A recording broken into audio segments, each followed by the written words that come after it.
The thing is that bothers me about it is since it's happened, how many guys have we seen get skates to the face? Like, I got a skate to the face. We had two guys on my team this year. Between the two of us, we got like 40 stitches.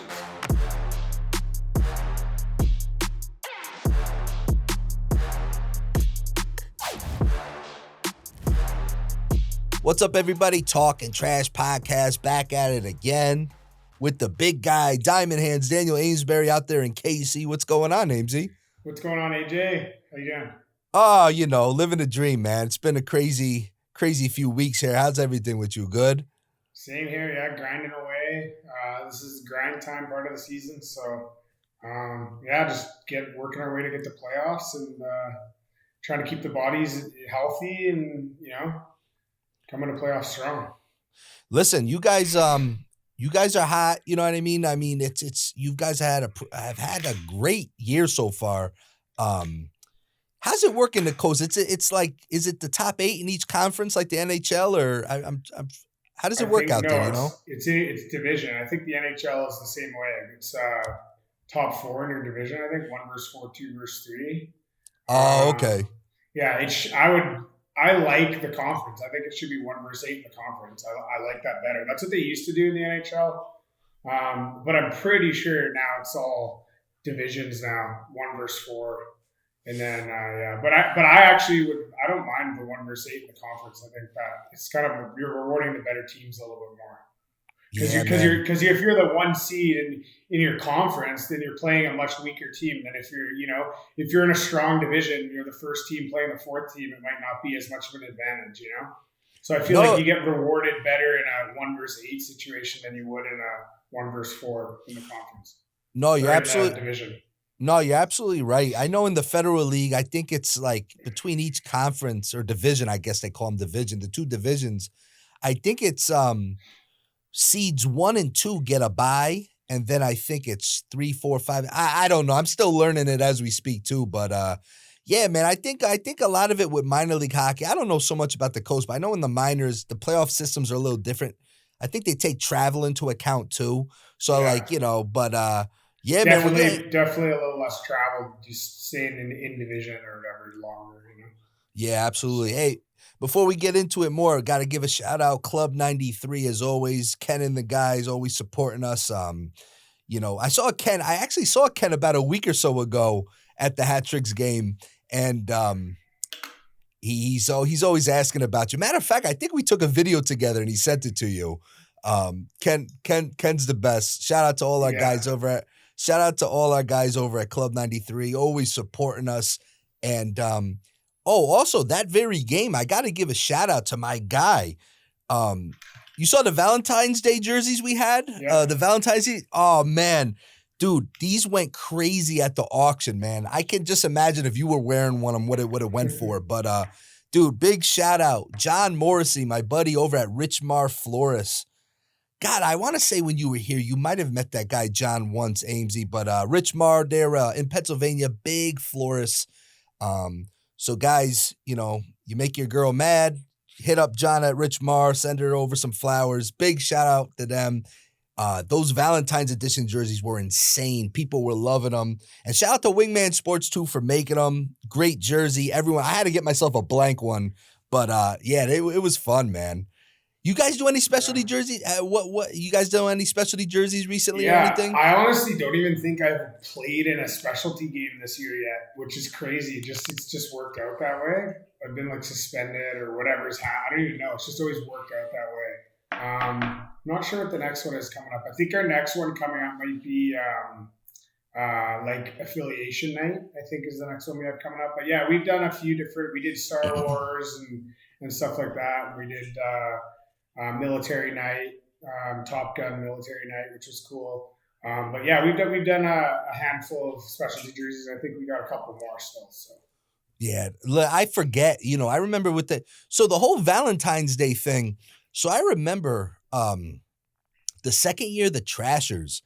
I remember we played on Valentine's Day, and I remember thinking to myself, man, we missed an opportunity here to do the Bad Boys of Hockey with like a Valentine's themed jersey. I was so pissed that we missed that opportunity.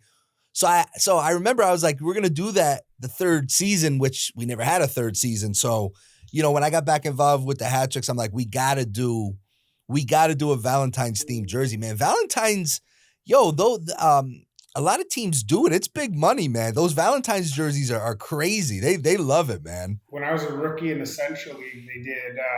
It was Valentine's Day. And they did win a date. So they auctioned off all the rookies for a date, for a Valentine's Day date. Obviously, I was one of them. So, man, we all got auctioned off, and we had to go for dates with these older women. Listen, you know what, bro? That's a really good idea. I also thought, it depends who you want to make mad, right? The guys or the girl, the guys or the girls. I thought next year, instead of Chuck-a-Puck, which is every single game, we have a kissing booth, right? So you get like one of these OnlyFans models, you know what I mean? And it's like $5 to kiss her on the cheek or something like that. I mean, or we do it the other way, get one of these like bodybuilder guys and the girls get to kiss it. Bro, I'm telling you, that would go crazy. So yeah, I'm all in on Valentine's theme. I'm all in on Valentine's theme stuff, man. And it always pissed me off. Maybe we'll do a merch drop. Maybe next year we do a special edition Trasher Daniel Amesbury Valentine's edition style jersey or something. I'm telling you, it would go crazy.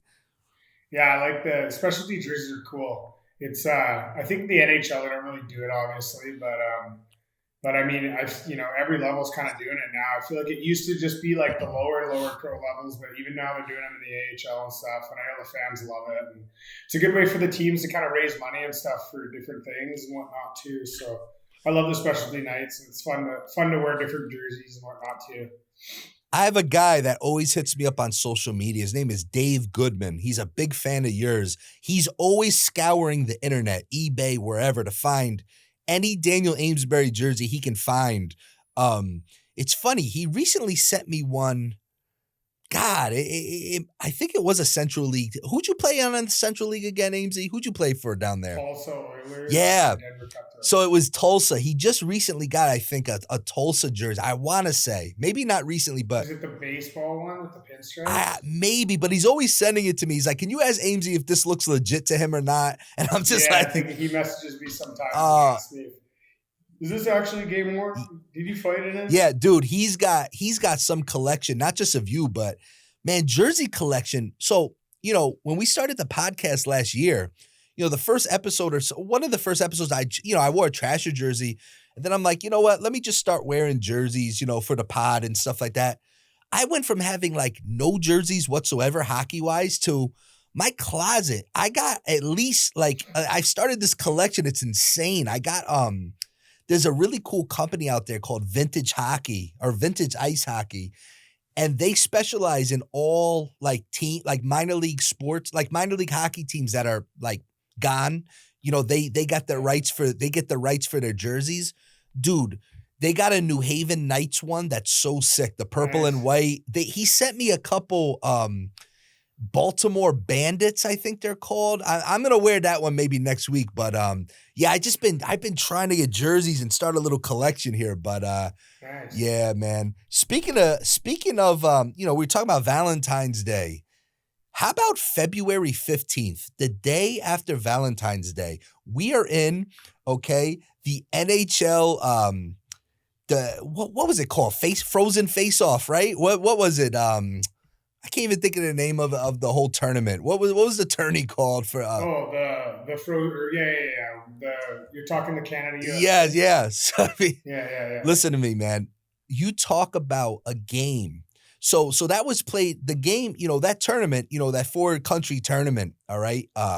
4 Nations. 4 Nations. Thank you. My God, I was losing it. The 4 Nations tourney, right? So I remember on Valentine's Day, it was a Friday, and the next night, dude, it was like a heavyweight championship fight, man. Everyone was talking about, even at the gym, not even hockey guys, were like, oh my God, Canada and US are playing tonight and this and that. I remember I was talking to you. Man, I haven't been that excited for like a hockey game in a long time, okay? And man, oh man, 8:00 prime time. And like, I know in the United States, it was on ABC. That's like if you're on 8:00 on ABC on a Saturday night, that's the big time.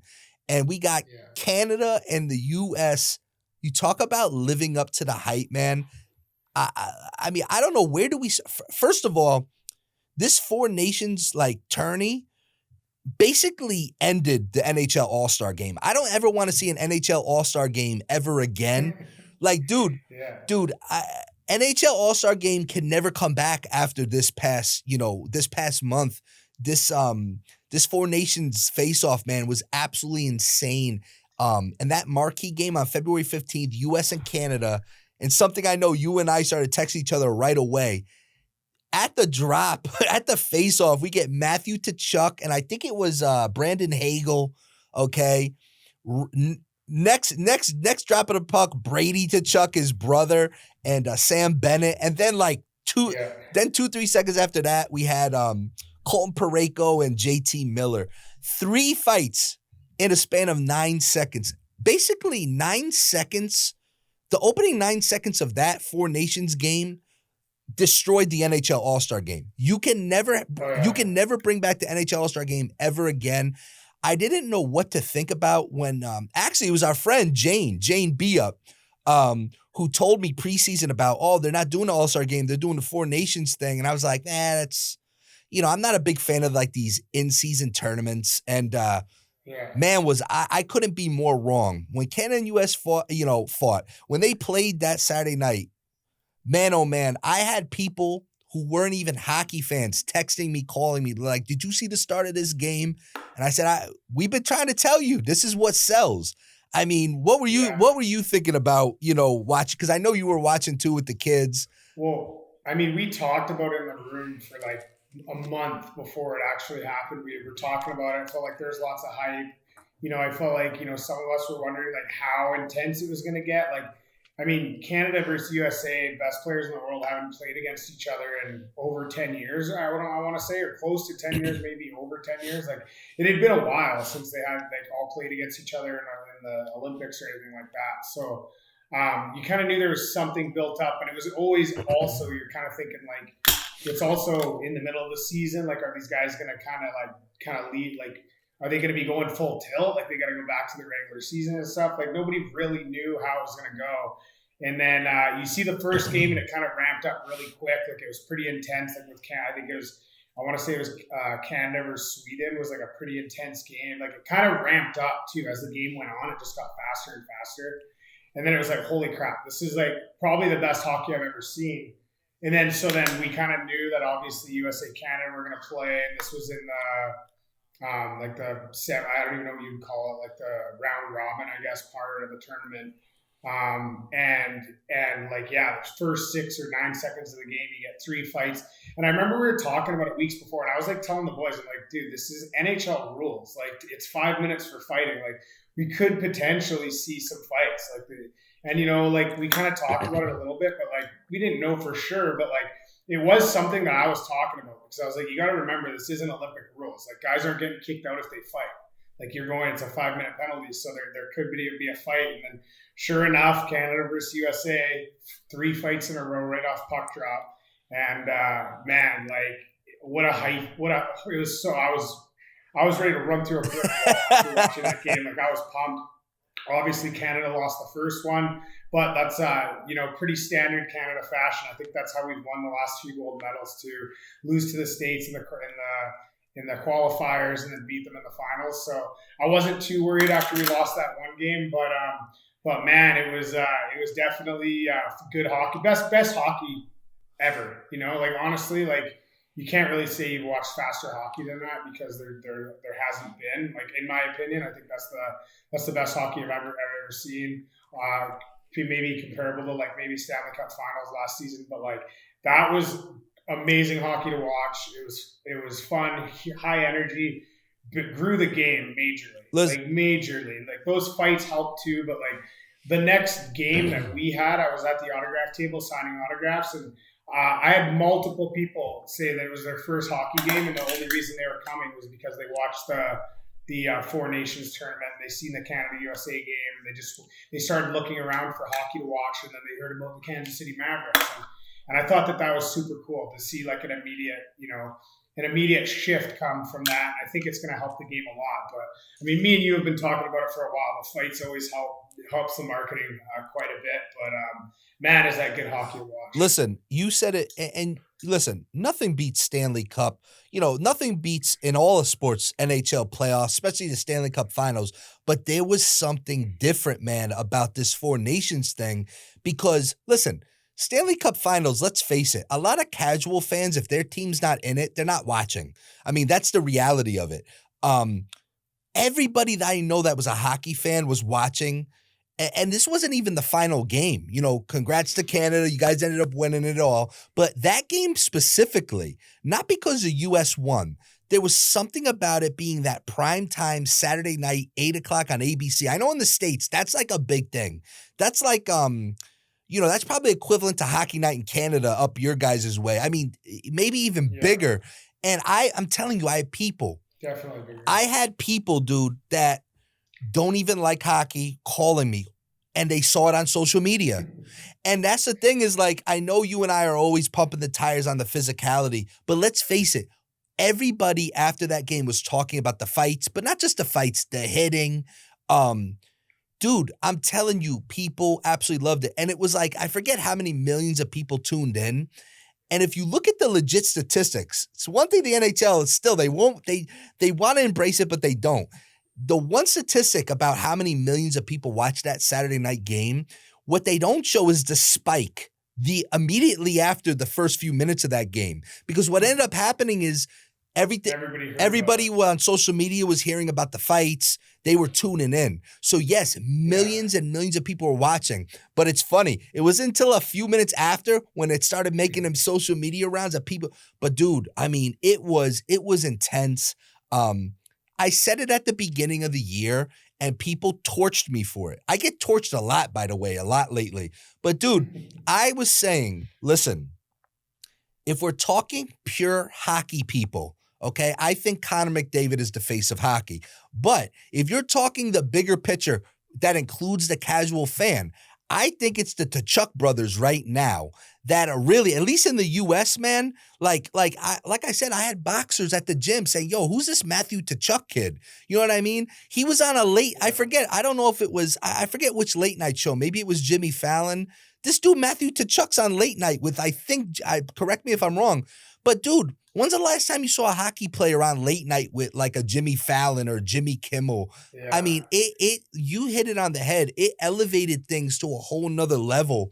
And, man, it was unbelievable. And like you said, I had a feeling the U.S. was screwed because I know we beat up Canada pretty good that night, physically, on the scoreboard. But if we were playing the finals a day or two later, I think we would have took it. But we gave Canada had too much time to recover. And man, you guys, you're right. You guys, Canada likes to dig themselves a bit of a hole, and then they dig themselves out. So kudos. I mean, honestly, I feel like there's a couple things. Binnington played on lights out. Every American was chirping our goaltending, and I think that helped with Binnington because Binnington probably had that chip on his shoulder going into the finals. Everybody thought that was our weak point, and he was definitely the best player on the ice. So I think that was huge. And then, I mean, having Makar back was huge. Not having Makar in the lineup on that first game or whatever, like that's a big hit. Like he's obviously the top D-man, probably the best D-man in the world. So like that was a huge hit too. But man, like, I mean, at the end of the day, the studs that were on the ice on both sides, love the Tkachuk brothers. They're so fun to watch. Yeah. I mean, it's kind of a win-win for me because in my house we got American flags and Canadian flags. Yeah. But it was fun to watch, man. At the end of the day, I just love to see the game grow like that. And it's nice to see Canada win. But we had a little mini six hockey Canada versus USA going in my house too at the same time. But yeah, no, it was a good time, good hockey to watch, and it was. There was tons of talk about it all week long. It was fun for us in the dressing room with all the boys too, because there's a little feud going on. The boys are the room's a little bit divided for the week. The guys are all cheering. You're either cheering for USA or Canada, pretty much. Obviously there's we got our goalie and stuff fixed from Sweden too, but Yeah, it was really fun, man. And it's good to see the game grow and get the Yeah. recognition it deserves because at the end of the day, for this game to grow the fastest, it's gonna take like guys like the Kachuk brothers are huge because number one, like USA is the biggest market. Like that's where anything that the USA is doing, the world follows. At the end of the day, they lead the pack and to see the Kachuk brothers playing the way they play, like I feel like that was the always Canada's identity. I felt like the one thing that was like a little bit different, I felt like this time was like the table seemed to have turned as far as like USA versus Canada and whose identity was who. Like it was always Canada always played that heavy blue collar, chip pucks deep and just murk guys and like heavy hits and like everybody was always scared to play the Canadians. And to see that kind of shift to the other way with the Kachuk brothers on the forecheck and like all these guys, the fights and stuff like that, man, I felt like it was the first time where the USA kind of came out and was like, hey, like we're going to be the dogs this time, and obviously, at the end of the day, Canada just has the skill, has a super skilled team, and obviously Binnington played lights out on top of that. But it was definitely interesting to see that kind of tables turn, and that just kind of shows you how much hockey's changing in general, in Canada and stuff like that. You're getting a little bit different of a player coming out of Canada nowadays than 10 or 20 years ago. Yeah, I mean, listen, like I said, you mark my words right now. This day and age, James, we talk about it all the time with everyone's attention span and social media. Things are old news within an hour usually nowadays. People are still talking about that Four Nations tournament. There's going to be a documentary one day on that first 9 seconds of that game. And I think there actually already is. I think it might already be out. Honestly, there's I think they might have done a show or something. I don't know if it's out yet, but I'm pretty sure they did do they followed both teams around. I'm pretty sure. I want to say. Yeah. No, 100%. People could be talking about that game, that tournament. Listen, like I said, the All-Star game is now officially dead. Hopefully next year they can add some more nations. I'd like to see Russia in there maybe one day. It's only going to be, it's every 2 year, every 4 years they're doing it. So it's going to be every 2 years. It's going to be 4 nations, and then 2 years later it'll be Olympics, and then 2 years later it'll be 4 nations. So 4 nations is going to alternate now with the Olympics. So every second year we're going to see best on best. All right. But at the end of the day, we all know that wasn't best on best because Russia wasn't in it. Yeah. It was BS, in my opinion, because you got Russians playing in the NHL right now, so I don't know why they didn't have a team in that. But at the end of the day, that's not best on best, but it was close. But it'll be nice to see once everybody's in it, and it's a little bit bigger of a tournament next time. But every 2 years, we're going to get to see these elite players playing against each other for their countries again, which is going to be refreshing because it's been a long time, I feel like. Listen, we talk about growing the game, that, and this is a perfect segue, that Four Nations tourney 100% is going to have ripple effects going down the line. You and I talk about things we do, how we want to grow the game over the next few years or whatever. But I want to bring up a subject. And you know what? Listen, when I'm right, I'm right. When I'm wrong. But an opinion is an opinion. It can't be right or wrong. And I posted something on social media last week, and I got absolutely torched. Like, it wasn't even 50-50. It was like 90-10. Everybody was torching me because I said, so I went down a YouTube rabbit hole, okay, and I came across the late 90s when Fox had the NHL contract and they had the Fox Tracker, glow puck, okay? And I just started watching. There was a small documentary about it. I went down the whole rabbit hole, and I was like, I missed the glow puck. And so I put a post about it, and I was being dead serious. Some people thought I was being sarcastic.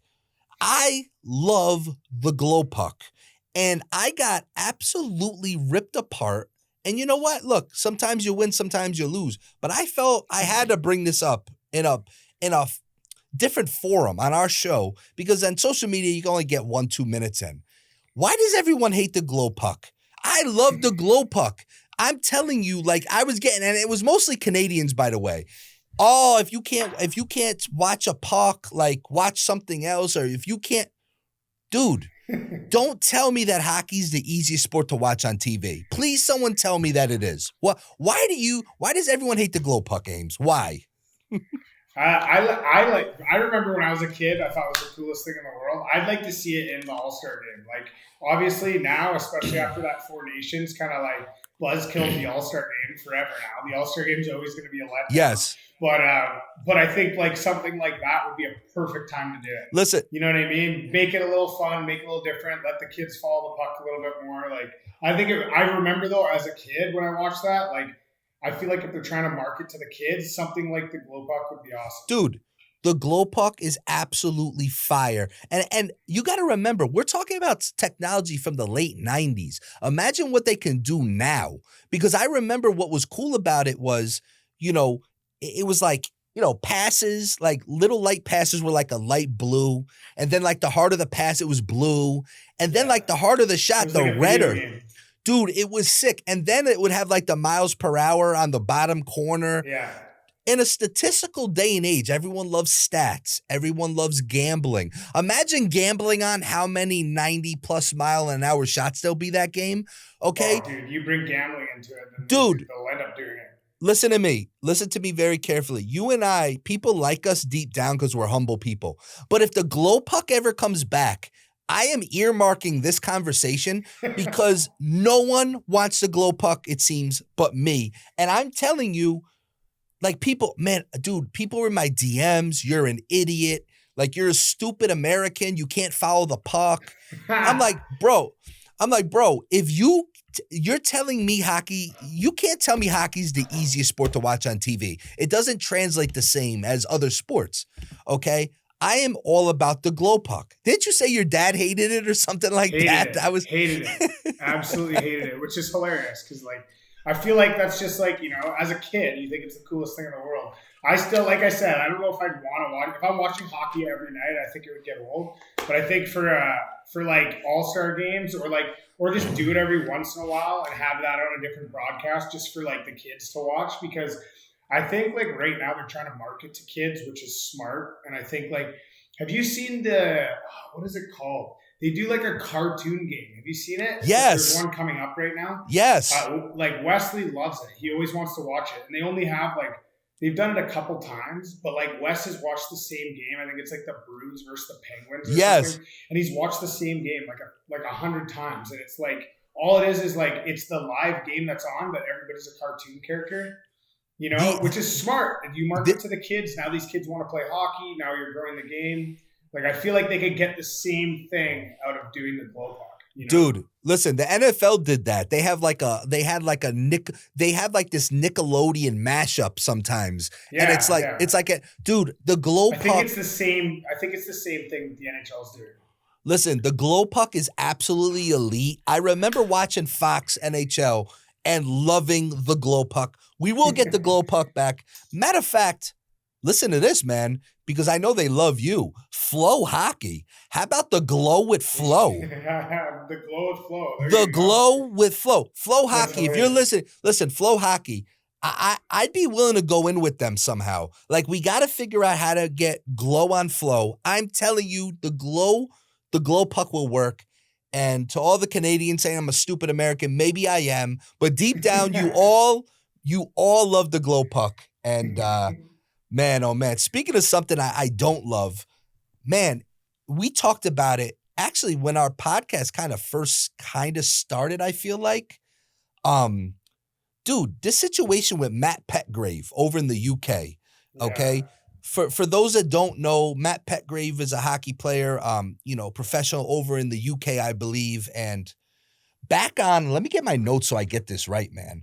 Back in October of 2023, almost a year and a half ago, he was involved with such a tragic accident with Adam Johnson, who was an ex-NHL player playing pro over in the UK, and we've talked about it before. I mean, I hate even watching it, but long story short, somehow Matt Petgrave was airborne, and his skate, unfortunately caught Adam Johnson in the neck, and Adam Johnson unfortunately passed away.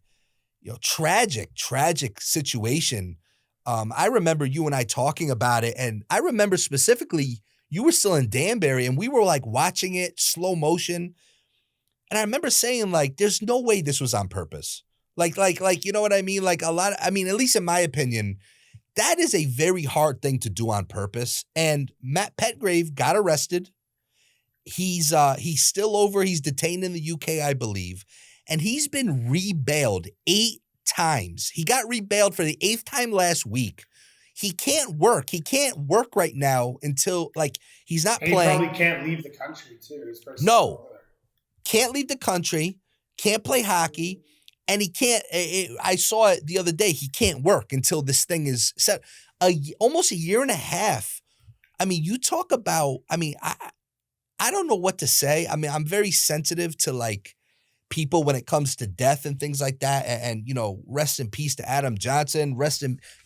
Condolences to, Adam Johnson's family. I mean, I don't know what they're looking for. This is like this witch hunt. Like at this point, Ames, what are they doing over there? Because, like, how do you prove? It's tough to see. It's tough to see anybody in sports get charged.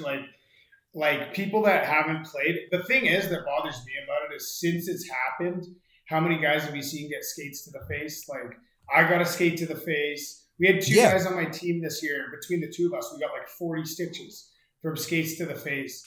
And then I think actually in the EHL, the league that same league where that happened, someone got a skate to the face the other day, and it was huge. It was right across the whole face. I didn't see the video, but at the end of the day, the game's getting fast. Skates are coming up. I didn't like the way it looked, but there's no way that guy's going in there with any intention to hit that guy in the throat with a skate. Like, it's not like the game's moving too quick to be intended, like, to have like that sort of intention behind it. But it's just, I don't like seeing anybody get charged in the game of hockey. Like at the end of the day, you could charge somebody for every single penalty on the ice is a street charge. You know what I mean? Like if it happened on the street, I remember when I got suspended one time in the Fed, this ref who was an ex-New York cop, and this guy, like, no disrespect to any cops, but this guy was a bad ref, and I'm sure he was even worse cop. But this guy said literally in my suspension report that if Amesbury did this on the street, he would be in jail. Well, yeah, no shit, dude. Every single penalty on the ice would be jail time on the street. Like it's a high speed sport. It's intense. Like I think, let the league sort it out. Like I really don't think there's bad intentions. I don't think he's trying to friggin' kill the guy, but I don't know. I hate to see it getting dragged on. But it's hard for everybody involved, both sides, both families, to move on past this when they're just dragging it out like this. Well, listen. The bottom line is, okay, Matt Petgrave is going to spend the rest of his life with this in his head. He's punished enough. Adam Johnson's family, unfortunately, is punished enough. By dragging this on, rebailed 8 times.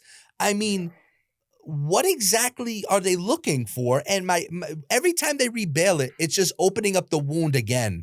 And they're doing a disservice for everybody involved. And again, what exactly at this point, almost a year and a half later, like, dude, what exactly are you going to find now that you didn't find October of 2020? I just don't get it. It's a horrible situation, but I just read the headline the other day when we was prepping for our show, and I'm like, let me bring this up because this is crazy to me. I mean, it's absolute madness, and hopefully it gets resolved. I mean, I feel for all parties, like you said. Me personally, dude, for him to be like, there's no way he went in with the intentions, I'm going to kill this guy right now. I think from watching it, like my immediate, like when I first seen it and like when I watch it now, what I really think happened was, because it's like you go to hit a guy, right? And say he jumps out of the way, your immediate like subconscious mind is going, I have to get a piece of this guy. I have to get a piece of him. Like, I got to get a piece of him. If I don't get a piece of this guy, he's burning me, and they're going to have a grade A scoring chance. And I think, like, that being said, like I said, I don't think he was trying to friggin' slice him with his skate, but I think he swung his leg over like he was just trying to get a piece of him, and the skate came up and happened to get him in the throat, which is absolutely tragic. Yeah. But I don't think he had any bad intentions. I don't think he's trying to hurt the guy. I don't think he definitely don't think he went on the ice with any bad intentions. But yeah, man, I hate to see it. Just shitty for everyone involved. Yeah. Like mostly, obviously, Adam Johnson and his family, man. Like absolutely tragic having to go through that. But hate to see it getting dragged out like this too. It's just like, sort it out. If you don't got anything and you can't, if you don't have any reason for him to be in jail, obviously if he keeps getting rebailed and they don't have any evidence to hold him in or whatever's going on, but I don't know why it's even going on this long.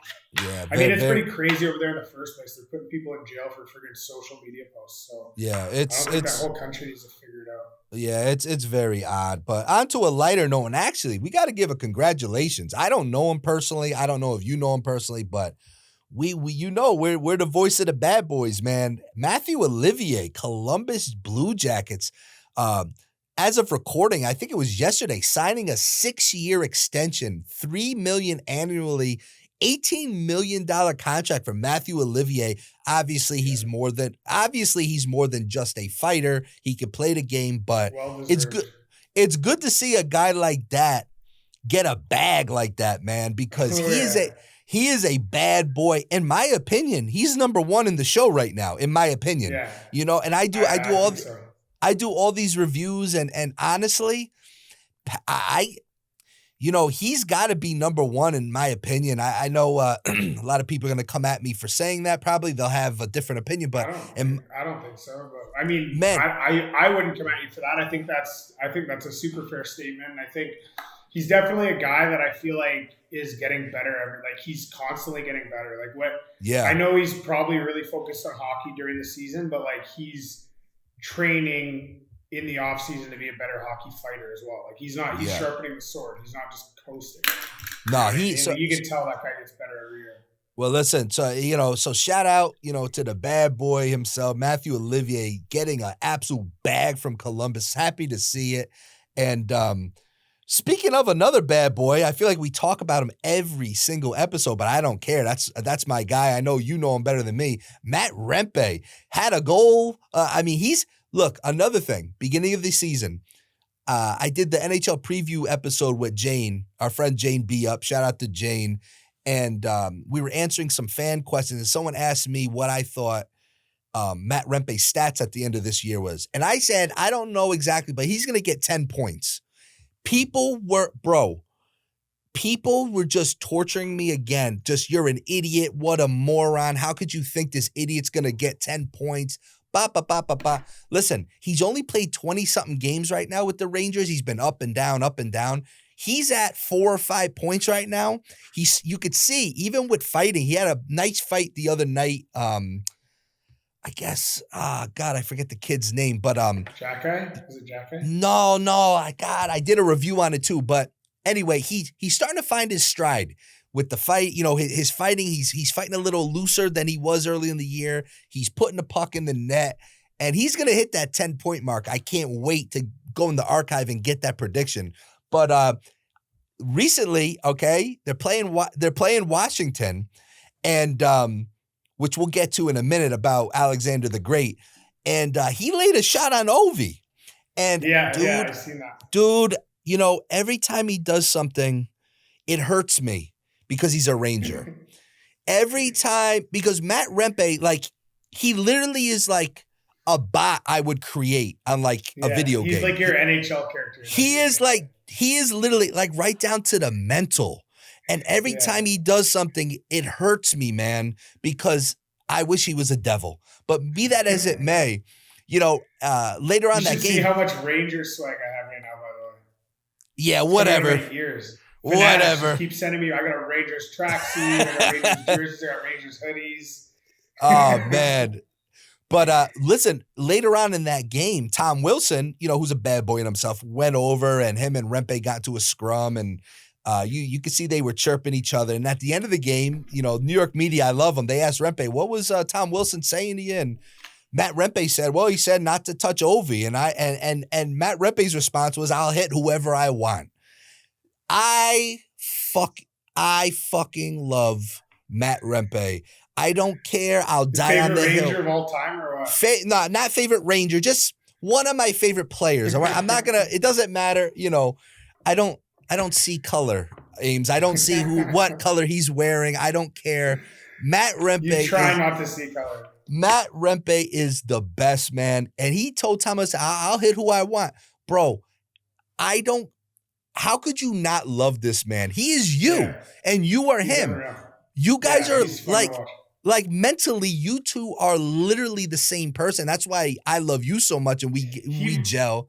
The thing is, too, he can skate. Like, he's quick. That's why he's catching all these guys with these big hits. Like, Rempe coming down on the forecheck, like, as a D-man, you got to think, like, that's the last guy you want coming down on you, because he's, number one, he's a monster, but he can actually move. Like, he's pretty quick, man. So when that puck goes deep and he's coming to chase it down, like, you got to think these D are like, oh, no, here we go again, you know?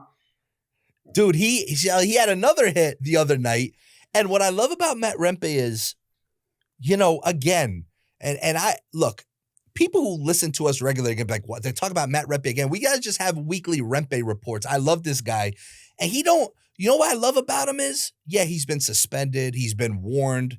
But he really doesn't take his foot off the, brake. He doesn't take his foot off the gas. Yeah. And what are you supposed to do? Just not hit guys? Dude, he got a penalty. I think it was like it was 2 minutes. And you look at it. It was the D-man's fault for putting himself in that spot. You know what I mean? Like, that's the thing. Like, a lot of these times, these guys are like, if you got a guy barreling down on you, you can't turn your back. Like, how is that Rempe's fault? And the guy turns his back and puts his head into the glass. It's like, at the end of the day, just take the hit properly. Like, it's gonna suck. Like, at the end of the day, you're in a position where you're going to get crushed. You just got to take it, man. Shoulder to shoulder is better than head into the glass. But unfortunately, nowadays, everybody's trying to be elusive and spin off checks and stuff. And you end up catching these guys. They put their head into the friggin' glass, and then you end up in the penalty box. But I love how he's still doing it. He's still hammering guys. And, at the end of the day, everybody knows he's coming. So he's just going to get more and more effective, and he's just going to get better at the game. And I'm excited for this kid now in his career. He's going to make a bag of money, too. He's going to get a contract like Olivier one day. And love to see it, man. I love to see it and love to see these young guys still keeping the trade alive. And at the end of the day, he's helping increase the value for everyone under the role. So love it. Love to see the way he plays. And I mean, at the end of the day, he's running guys like Ovechkin is hilarious. I love that. It's like, I love it. Who's going to stop me? Stop me. What do you mean I can't hit him? That is so old school. I absolutely love it, dude. I absolutely love it. But getting back to Ovechkin, all right, as of recording, okay, and by the time this episode comes out, who knows where he'll be. This man is 39 years old. He's pushing 40 this year. And this man is 10 goals away, as of recording today, from breaking Wayne Gretzky's all-time record. Again, I remember doing the NHL preseason. We had an episode with our friend Jane, and one of the questions was, I forget, he had like 30 or 40 goals he had to get to this year to break it. Yeah. And people are like, no way. Chance, he's too old. The same people that are saying Rempe can't skate. Dude, Alexander Ovechkin, you talk about like just turning it on. This guy is an absolute mutant. He is doing things like, I mean, I was looking at Wayne Gretzky's stats when I don't even think he played at 39 years old, but when he was 38, 37, I mean, his stats, obviously dropped pretty significantly. Yeah. This guy, Ovi, looks like he's got 2-3 more years in him. He's been scoring 30 goals his whole entire career, every single year, no matter what. And you know what's an absolutely insane stat that I looked up today? Ovechkin's number 4 in hits in NHL history. Now listen to me. That is a video game character. Like, yes. I don't care what anybody says. Like, there's going to be nobody ever in history of pro hockey ever again that touches his numbers as far as goals and hits. I honestly there's no way anybody's going to touch that stat. Now, here's even something that drove me bonkers. Okay, he got drafted in 2004. That first year was a full lockout year. Okay, so what would have been his rookie year was a full lockout, and then I think let me get my notes because people always check me. The 2012, 2013, there was like that partial lockout. Yeah, dude, he had basically, bro, in his prime, he lost about 130 games. For 100 points. He easily lost. I mean, if he didn't hit those, I mean, he probably lost anywhere from 130 to 150 games in his prime. Could you imagine what his number? He definitely would have been one at hits, and like he would have passed Wayne. Well, he's got a long way to go to get to past Cal Clutterbuck in hits, dude. That's true. Yeah. You gotta look these stats up, dude. He's got like 4,400 hits or something like that in 1,100 games or something. It's pretty gnarly. I was looking at these stats today just because we were talking about Ovechkin, and then next thing you know, we're looking up stats like the most hits of all time and then the most block shots of all time. The most block shots. Who had the most block shots? I can't remember, but pretty cool stats to look up though. Very under talked about, like not talked about enough. The block shots and hits, what a stat. It's going to be very interesting as Ovi gets like closer. Like when he gets one goal away from tying Wayne. Oh, the viewership's going to go through the roof. But that's another thing that's good for hockey. You know? But that's the pressure though too. I want to see. It's like home runs, right? It's like watching the Yankees. I've watched so many big players, and when they like Aaron Judge, like the year my son was born, 2022, he was closing in on the all-time Yankee home run record. And I remember when he was one away from tying, he went on a drought. So I want to see how, like, when he's one away from tying, I want to see how long it takes. And pressure. Like I had a coach in junior tell me, it's like, pressure will make you either 50% greater or 50% worse. Yes. But like, I feel like Ovechkin, like just the way he is and just like, man, like, I mean, you've seen it this season. He's just been an absolute freak. He's putting up crazy numbers. Like he's just smart and he just puts himself in the right place. If he gets the puck on his stick, he's scoring. So, dude, I have absolutely no doubt that he's going to hit that record this year. And crazy take. He might even win a fucking Stanley Cup. I could see that happening. It's crazy. But you talk about, listen, perfect segue. You talk about scoring goals. I don't have all the exact details in the top of my head. I'm not some news reporter. But did you hear about that youth game, I believe in Detroit area? There's a youth team. I believe they're like 13, 14, 15, they might be 14-year-old kids. Little Caesars, they're called, okay? Yeah, that's Kevin Kessler's team. Bro, 43-0. They had a game. Bro, I love it, man. Pour it on. I dude, that's some bad boy shit right there. You know what? Dude, that's like that's over. It's like 13, 14 like goals a period. I think they had like 70-something shots on net or something like that. Bro, unreal. So shout out to those little guys, man. That's Kevin Kessler's the coach of that team, and I think I seen them play live this summer in Denver. They were at the rink. I was playing in a 3-on-3 tournament. They were next door. Actually, Barnesy was that's where I ran into Barnesy. Remember I seen Barnesy that summer or whatever. And I that's where I ran into him because he was watching these kids play hockey.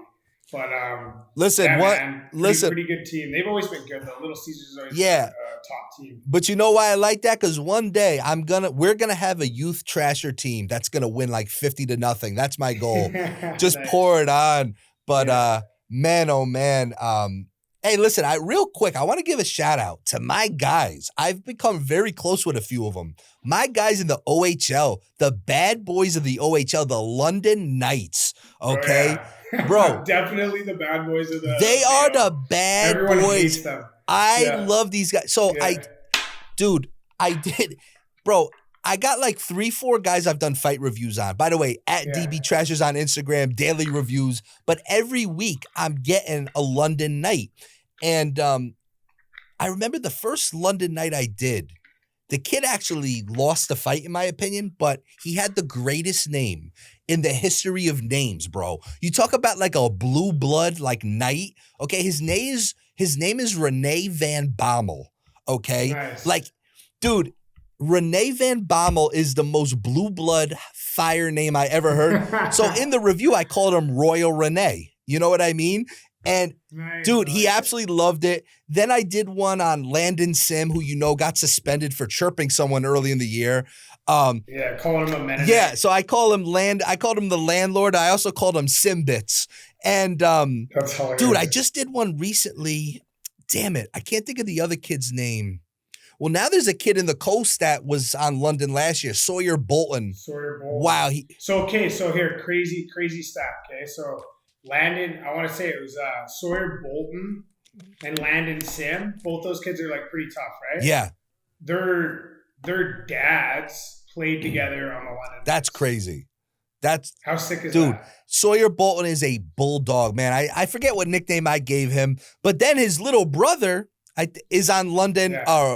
Rough Rider Bolton. That's my next guy. Dude, shout out to the London Knights. I never had a dog in the fight in the O, but I absolutely love Brett Brochu.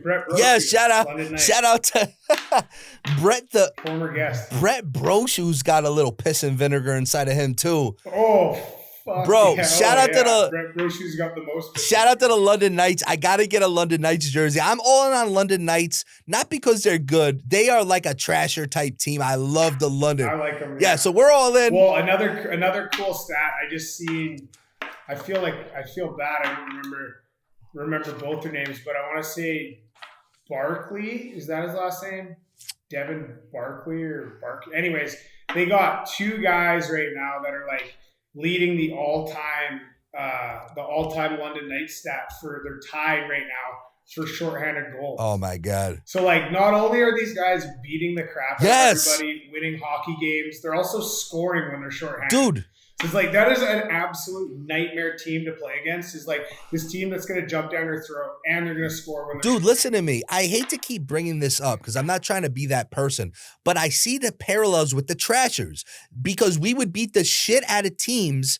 And like I said, we would beat the shit out of you on the scoreboard, on the ice. We could kill the penalties. It didn't matter.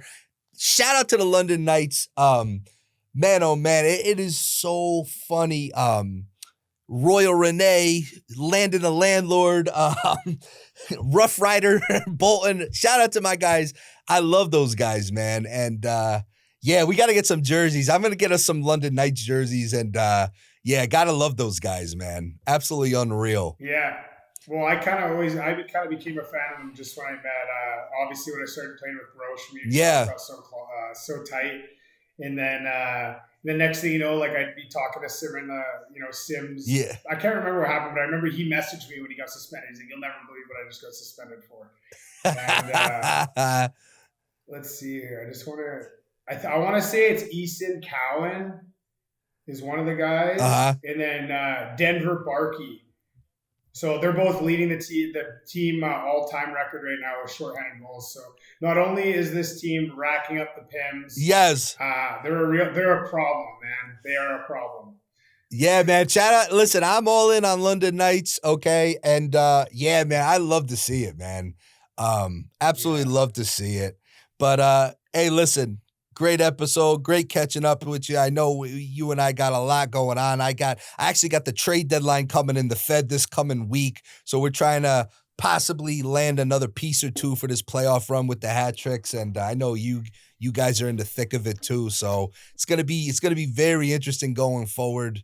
Listen, I know last episode we teased a big announcement. It was my fault. I put the cart ahead of the horse. It's still coming. It's just not this episode. Maybe next week, maybe the week after, but it's coming. It's going to be worth the wait.